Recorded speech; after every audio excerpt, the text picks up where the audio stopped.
A reading from the Holy Gospel according to Matthew, chapter 18, verses 21 to 35. The passage is taken from the Message version of the Bible. At that point, Peter got up the nerve to ask, "Master, how many times do I forgive a brother or sister who hurts me? 7?" Jesus replied, "7? Hardly. Try 70 times 7. The kingdom of God is like a king who decided to square accounts with his servants. As he got underway, one servant was brought before him who had run up a debt of $100,000. He couldn't pay up. So the king ordered the man, along with his wife, children, and goods, to be auctioned off at the slave market. The poor wretch threw himself at the king's feet and begged, "Give me a chance and I'll pay it all back." Touched by his plea, the king let him off, erasing the debt. The servant was no sooner out of the room when he came upon one of his fellow servants who owed him $10. He seized him by the throat and demanded, "Pay up now." The poor wretch threw himself down and begged, "Give me a chance and I'll pay it all back." But he wouldn't do it. He had him arrested and put in jail until the debt was paid.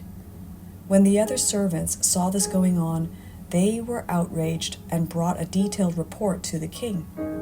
The king summoned the man and said, "You evil servant, I forgave your entire debt when you begged me for mercy. Shouldn't you be compelled to be merciful to your fellow servant who asked for mercy?" The king was furious and put the screws to the man until he paid back his entire debt. And that's exactly what my Father in heaven is going to do to each one of you who doesn't forgive unconditionally anyone who asks for mercy. The Gospel of the Lord. Let us now listen to a short reflection on the Holy Gospel according to St. Matthew, chapter 18, verses 21 to 35. Let what is poured into you flow through you. Our Gospel today focuses on the gift of forgiveness. Jesus' ministry and preaching centered on this in the New Testament.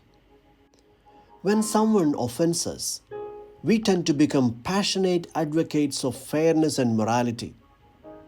We will remember every insult, every snub, and every shortcoming when it comes to our being hurt by others. That is why it is so hard to forgive even once or twice. Forgiving 7 times, as Peter suggests, is already beyond the normal. Yet Jesus says to him, "I say to you, not 7 times, but 77 times. In other words, forgive constantly, relentlessly, and without calculation. Your whole life must become an act of forgiveness. The parable in today's Gospel tells us the story of a man who had been forgiven so much. He should, at the very least, show forgiveness to the one who owed him so much less. The spiritual essence of the matter is that no matter what someone owes you, it is far less than what God has generously given to you. The forgiveness you have received from God is much greater than any forgiveness you may be required to offer. Becoming an instrument of God's life, grace, forgiveness, and peace is the ultimate goal. Let what has been poured into you flow through you. And that's the whole story.